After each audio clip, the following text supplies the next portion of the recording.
Right, let's see if this is working. 1, 2, 3, 1, 2, 3. It's working. We're standing on a running track in a park. It's a lovely autumnal day, a bit fresh, and you were doing Tai Chi with a notepad. Yes. What's the story? Oh, the story is I've done Tai Chi before I moved to Bow for about 33 years. Okay. I've done swords, fans, double fans, you name it. Are those all moves or are those different kinds of Tai Chi? Well, the sword's generally part of Tai Chi, but a little separate.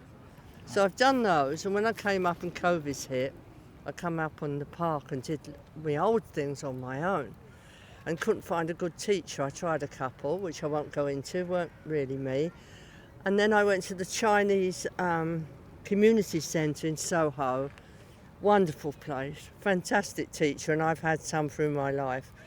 A younger girl, and she wants to get across the Chinese way of doing the Tai Chi, the fans in particular, because it's different, and that's where the English have really pinched them, if I be honest, and tried to make it their own, much more subtle. Anyway, so this morning, after I've been out in the park once and done my yoga, I come out here on my own, and I'm trying to master her form of fans. What is a fan?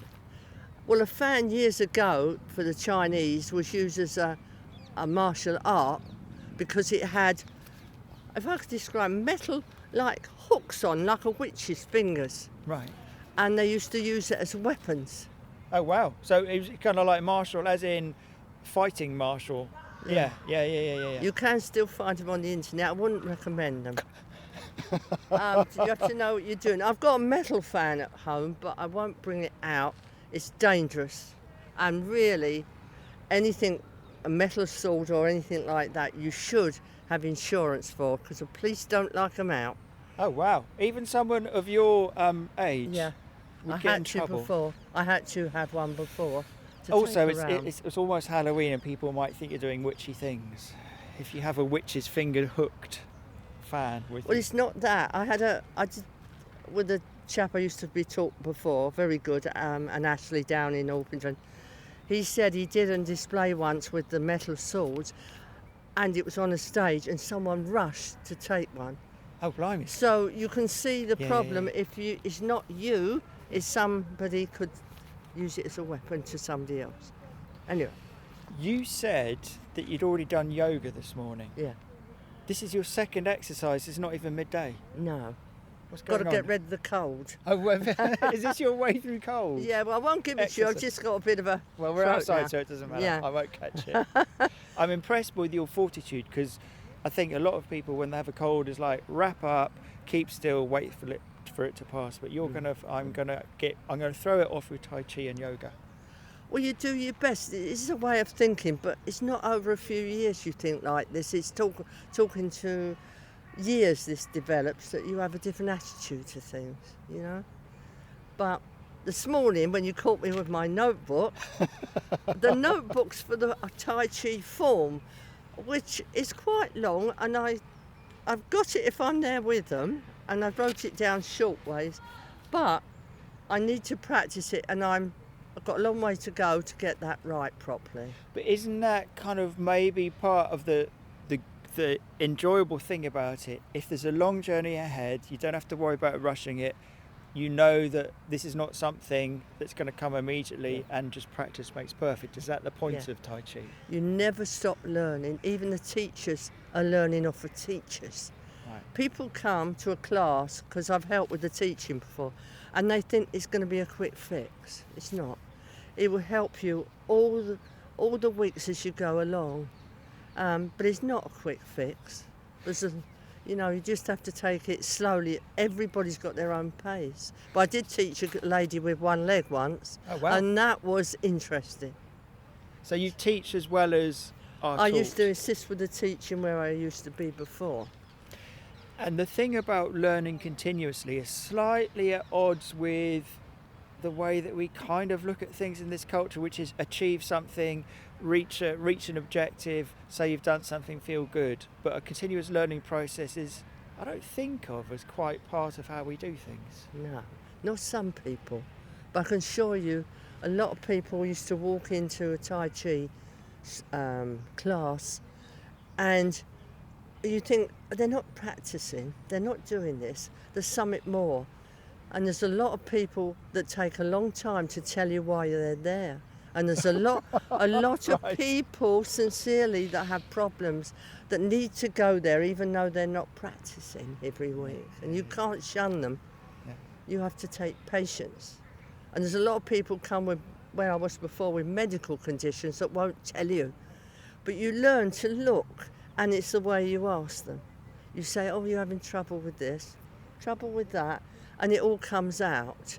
You're doing this at a public park. You don't mind doing this in a public place. You're doing something that nobody else is doing. There's a group of ladies learning to ride a bicycle nearby us. There's people walking, jogging, kids in prams. You're the only person doing these movements.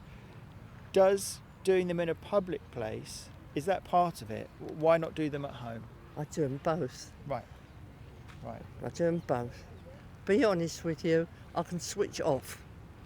I don't notice people around me very much. If a dog comes up to you, you make a fuss of it and switch off and switch on. Yeah, when I came up to you just before we started recording, you said you were happy to talk but continue at the same time if you wanted to. Do you want to continue do your move, or can you not do this and do your moves at the same time? I can talk and do the moves at the same I time. just don't want to, you know. Well, no, I've done a lot this morning and you're my excuse to stop for 5 minutes or so. So, Sheila, tell me about, first of all, you said that you mentioned that you moved to Bow. Yes. From where? From South Croydon. That's a whole nother world. It is. South of the river. Yeah. Well, I moved to be near my son because my husband was a bit poorly. Right. That's the reason. Right. Is he still poorly? Yeah, he's got cancer. Oh, I'm sorry to hear that. There's no. I won't go into it because a lot of people out there listening will have going the same through the same thing. He's on. Well, I give him 6 years, and he's 2.5 years through it. But you just have to go, and I shove him in all sorts of places. We're going underground and that. Yeah. And with his rollator, and we just hope someone to help us. We sort of look a bit old, make ourselves look a bit older than we are, and then we're hoping for someone to help us. Yeah, we go everywhere. Well, quite often when you throw yourself on the kindness of strangers, they step forward. Yeah. How is your joint approach to a shortened future together? Are you both chipper about it? You're like, let's enjoy what we have, or is it sort of ups and downs? It's ups and downs, to be honest with you. Yeah. But we've got a good hospital and a good team, and you just have to get on with it. I'm sorry, but it is not easy. I feel other people are going through the same thing. So you just get on. You wake up in the morning, it's going to be one rainy day. You go and do something. We're doing something all the time. Does it add an extra energy? Like, let's seize the day, because we might not have tomorrow. That's me. My husband I have to give a shove to. No, I can understand why. Yeah. And do you have a certain way of pulling him through when he's feeling maybe a bit down and a bit less sure about what's going on? And well, to be honest, I say you're a pain in the arse. Get up and get going. So that's the way I deal with it. I can't deal with it anyway. What I do on my own, when I go to the Buddhist centre in Fitzrovia, and I sit there and think about things. But that's personal to me. That's how I deal with it.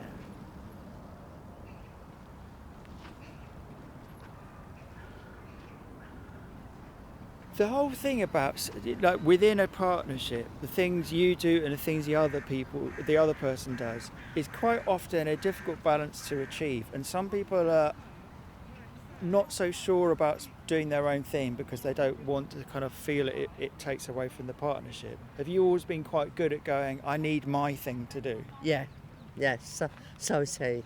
Yeah. We like doing things separately and together because we love music. So anything free, I'll be honest with people, anything free we go to. Yeah, why not? So that's Royal Academy of Music and Regent's Hall. If anyone's listening down there, that's where you go for your free concerts. Oh, they do lunchtime concerts, don't they? Is that right? Lunchtime, evening, Really? fantastic. Oh, amazing. So there's free out there if you want to do it. Yeah. And you've got to go and do it. And are your music tastes wide? Yes. Anything and everything? Well, not everything, but 99%. Yeah, we love classical and Ridley Road Market.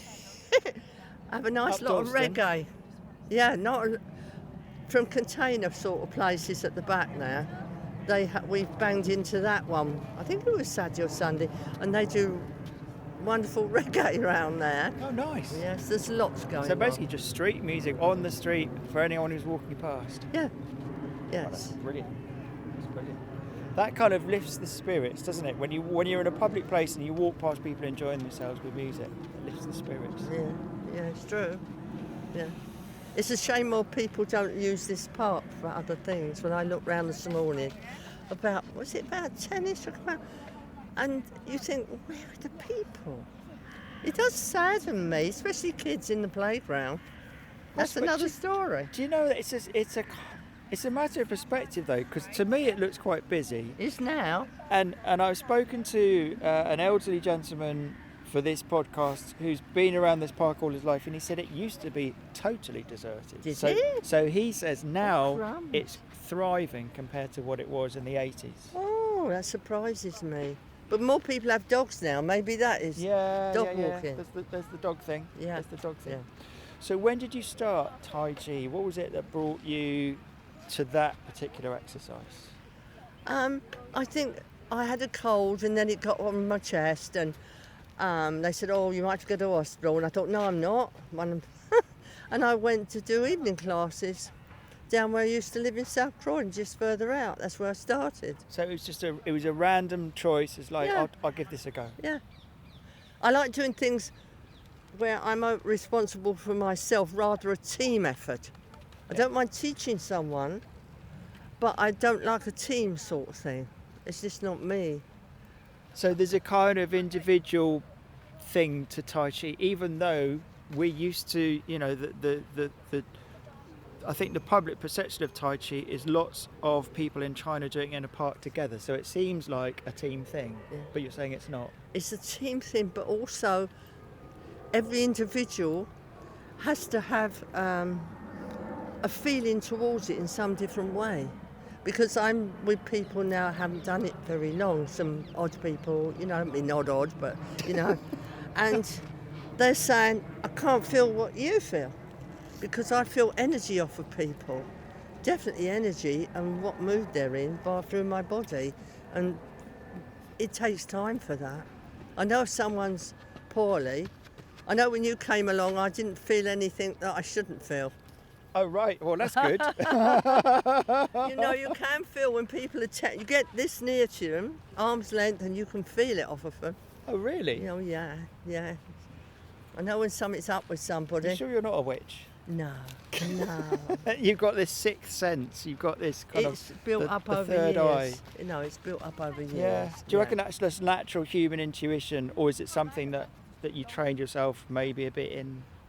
I didn't train myself. It sort of came slowly, and then we're thinking, oh, I feel that, and oh, there's something wrong. I won't say who, but someone I was with, I felt someone was terribly wrong the other week. Yeah. And then it comes out the week after that she had some illness in her family, but I could feel it. I could literally feel. Oh, so that is a proper kind of thing.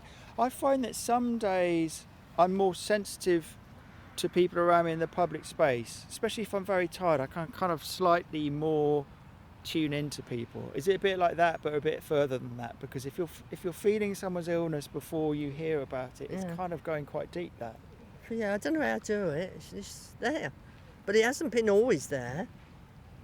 So it's just when I talk to people who haven't done Tai Chi a lot, and they say, "Oh, I can't feel that." Yeah, I can feel that, and the breathing too, and you can breathe. I had a teacher who was in the army. He taught us how to breathe, and you can breathe through your arms. If you can work your way your Oh, body, wow. you can feel your breathe. It's very hard to explain through your arms and then that, because I've got a new dentist and he can't get over me because he keeps asking me if I'm all right, and it's because I just literally can breathe very shallow. Oh And wow! if- So you can just go into a physical calm resting space, which is unusual for him. Yeah, you can't get over it. He keeps asking me how I am. Because you're not showing the fear that most of us show in dentists. Well, I was in there 4 hours when he had trouble with one. Oh, blimey. Under Oh. just an ordinary injections, and he kept saying, "You all right? Yeah, I'm fine." I need to learn your way of being calm in a dentist. I can't be calm in a dentist. I find He's a it. very nice man. I know, but it's the whole thing of people messing around with your teeth. It just makes me tense. I think it's. You had to cut yourself off and your neck down. That's the only way you deal with it. Oh, if I could, I would. Maybe I need to start Tai Chi. So, if you were going to give me a beginner's crash course into the mindset, not the physical moves, but the mindset you have to be in when you're doing your Tai Chi. Right. I think you have to want to do it. Okay. And you have to, like I came out here, I just relax. And I'll be honest, with the particular teacher I've got, I can see her doing it in my mind. But So you visualise a bit. I visualise, yeah. I visualise things. That's how I find my way around things too, because my husband asked me about something. I said, just swim in it. I'm not in the right mood. If I'm relaxed, I can actually visualise where we've been. Oh, it was near there and it's near there. It's all this Tai Chi. But yeah, I just come out here. Well, it's a beautiful day, but It you is can a do it beautiful day. anywhere. Yeah. I mean, someone told me the other week who'd done it before, which made sense. He said, I get on a bus, and now I remember it. He said, I see the moves in my mind, and I'm doing it in my mind. So I thought, well, that's a good idea. So I tried that. Nice. So you shut your eyes, and you're feeling your way through it in your mind, and it does help. And you also, if someone wants to do it, try a few teachers out. Right. Don't just So go don't, to one. so don't just go onto YouTube, have a look at what they do and just copy. No. It's not like that. Am I allowed to advertise something? Of course you can. Lee Holden Right. is the one that, if you don't want to spend any money, he's on YouTube. He's an American guy, and he does morning, afternoon, sort of older people. Now, he's a good one to start with, to see if you like it. And I told my friend, and he started to do it through that. And there's no fee, but don't go and book up for a whole, say, 6 lessons, because it costs a lot of money sometimes. But if you really want to learn, but she does it in the day on Thursday, go to the Chinese Community Centre. I mean what I'm saying, because... This is in Soho. Yes. Yeah. If you're free in the day, because give it a go. Because the teacher I've got, I can say I've had in my life 2 really good teachers. She's one, and I haven't been there long, and Ashley down in Orpington. He's a very, very good teacher. I couldn't say any more than him. But it's sad I moved. But she's such she's a star in the making, that young lady. All what she says and what she does. She's in China at the moment, so she won't be back for a couple of weeks with her family, but she's a lady that, if you really want to do it seriously, but please don't spend a lot of money out. Go and look at the class and don't spend a lot of money, because some of them are charging £200 a go. Please don't go and do that. That's a waste of your money. Unless you're very rich, in which case it's Well, not perhaps very they are. All depends which side of this park you live. much. Yeah, that's true. Say no more. Can you show me some simple Tai Chi moves and talk through it as you're Yeah. doing it, and what you're doing as you're doing it? Yeah. To yeah. kind of illustrate. Yes. So you got your shopping trolley here stood Oh, no, beside it's us, on and your Oh. notes. Yeah. You see, I'm lucky because I know a lot of the moves, but maybe called different from all the years I've done. That's Got why you. I picked it up. But you basically start with your feet together. Feet together, not apart. Yes. No, not. And your hands by your side. I'll stand the other side of you. Yeah. And Yeah. your rear end tucked in, Right. And your so you're bumming a shoulders bit. not stiff. Right. You just sit down and think you've got a thread coming from your head, pulling you up. Uh-huh. Now, you're not relaxed enough in the middle, I can see. That's because I'm trying. And if you get tense, always sigh, because sigh brings your shoulders down. And what you do is you step out shoulder width with your left foot. Your hands are still by your side. Then you raise your hands up, palms down, and your wrists loose.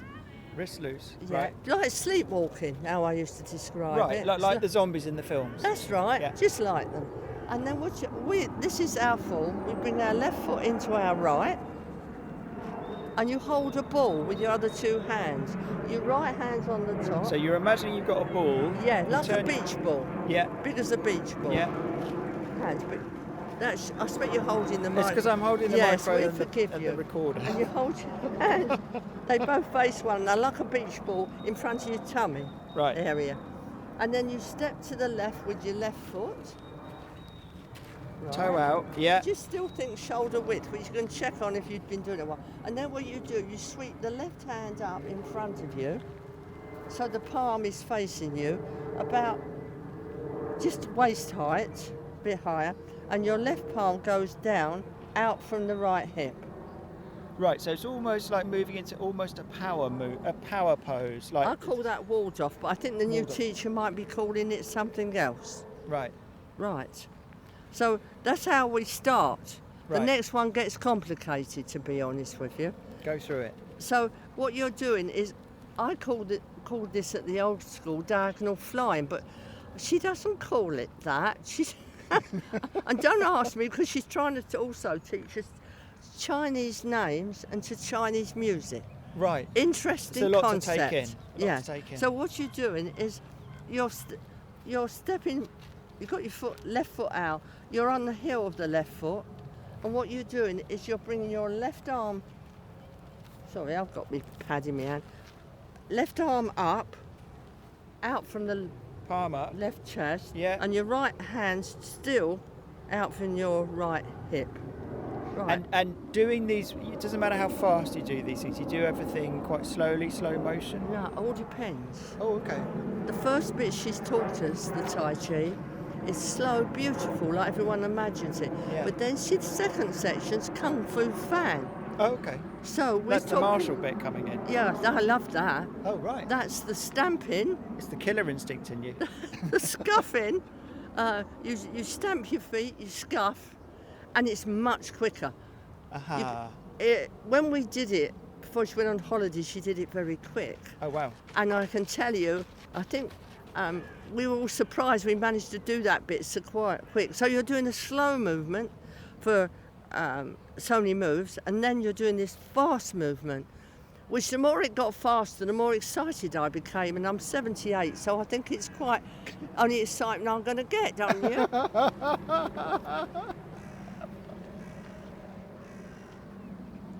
My Tai Chi teacher now said in China they used to retire much earlier, and she said so they did in the parks, did all the exercises. Now they've raised that age that they work, the people are not so well, which was very interesting. So this gap that they've opened up in China, where the older people have to work for longer, they're getting more illnesses. They're not doing all the exercise. So, When did you stop working yourself? oh goodness sake! Well, I've done lots of things, but I used to do up our houses. Okay. So I'm the sort of painter, decorator, plasterer. Strong arms and shoulders. And, well, I've done a lot. We started with nothing, and I worked my way up. But I did all in Covis, our house up inside. But I think the time is to say, let someone else do it now. I've had enough. You know, You so could concentrate on the Tai Chi. So when you were doing houses up, when you were painting and decorating and plastering, was it all self-taught? Were you part of a team? How did it all no, start? did it myself. If I didn't know, I asked. Right. And that's how we started to work our way up the property ladder. We didn't have any money when we got married. It was 55 years ago. So we just worked our way up. But yeah, you just have to get on with things, don't you? You do. And are you now a property magnate? Are you a multiple No. portfolio owner of property? No, no way. But to you've got be good plaster on your walls. Well, here, please. Thank goodness.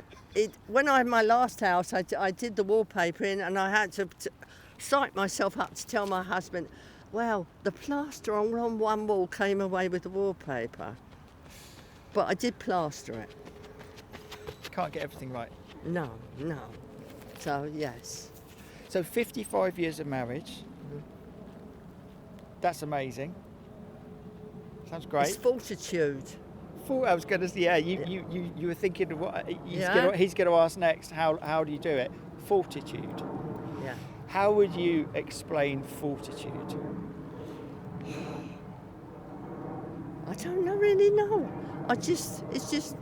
It's like you've been born with somebody. I often tell him that. But I haven't heard that before. That's a nice way it's of like you've been born hearing with it. him. But it's very hard to explain. But my friends of my era are all with their husbands that age. Yeah. Yeah. I've got one after another been years and years with their husband. So are you thinking maybe it's like a generational thing that Definitely. the fortitude of your generation Yes, is actually different to the fortitude of current definitely. generations? I don't doubt that at all. I don't doubt it. And it's sad. There's many people I talk to are split up and are in a terrible state, and I feel so sorry for them. I can't tell you why. It's just we just keep going, and I look at other people and I think it's really sad. You know how things have turned out, but it's definitely an age thing. Because, you only need to look at the anniversary cards when you go into a shop. It's very hard to find the older celebration cards for marriage now, if you look. And as for age, you get after 70 and they only generally print 2 colours on them, if you notice. Why is that? Well, I think it's cheaper because they don't have many people go that age. Dear. I have noticed. There's a business line for somebody to bring up multicoloured older people's cards. Yeah, sure. So, having moved east and having come this far, what's your state of mind today? What's on your mind today? What's on my mind today? Oh, I can do another little advert. See, my husband's looking at the U3A. So the University of the Third Age. Yeah, locally for the jazz, all through the lockdown. Brilliant. So he uses the University of the Third Age, which is for older people, to basically indulge his musical passions. And he gets together with other people and listens to music. Is that how it works? Well, tonight we are up at the Crown and Angel. The people who are Peter Sellers. That's a pub.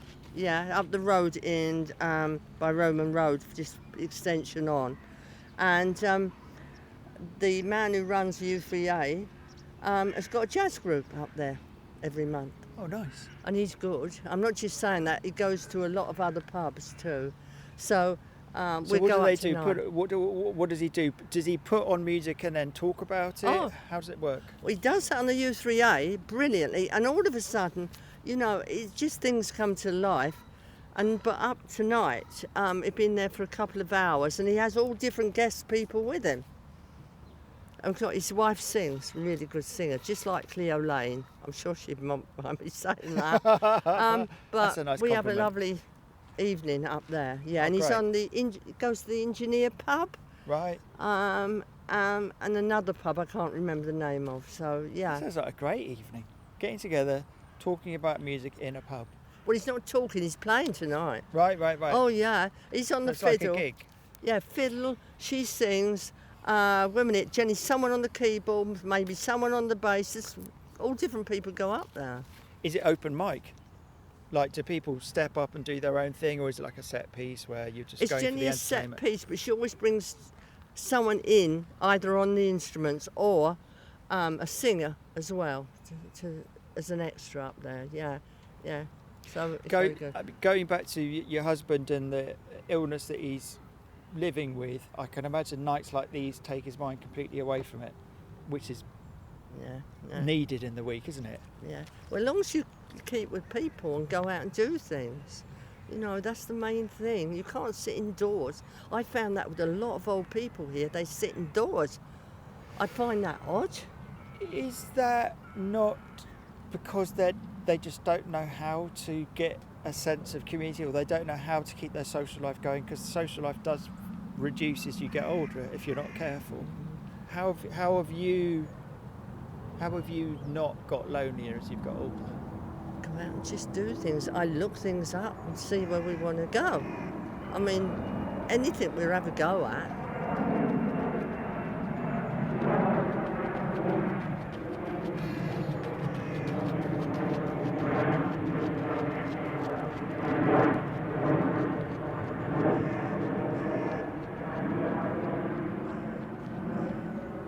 What does the rest of the day hold for you, Sheila? What, today? Yeah. Well, I'm going back to get some sandwiches. I expect we'll come in here again in the park, have our sandwiches, maybe a bit of shopping, and then get ready to go out tonight. That's kind of like that's at least 4 points in the day. You've got the yoga, the tai chi, come out, have your sandwiches, go out in the evening. That's 4 activities in one day. It's more than most. Well, tomorrow's another one, and we've got. I should come out and do some more of this because she's coming back, my teacher, in a week, so I've probably got to get going.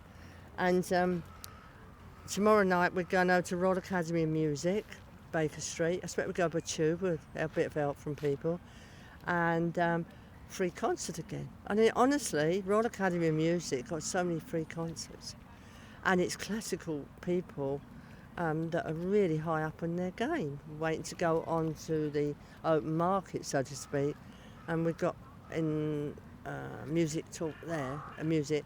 I'll be honest, and then I expect we go down Weatherspoons and have a coffee or something, because it's the cheapest going, and we can have a couple of cards. And then maybe we put Regent's Park in with it as well, you know, so that's our day. Nice. Yeah. It's filling the days, not sitting at home and getting worried. Well, there's no point. I don't see the point. All right, we do worry. It'd be a lie to say we don't worry. Everybody worries about things.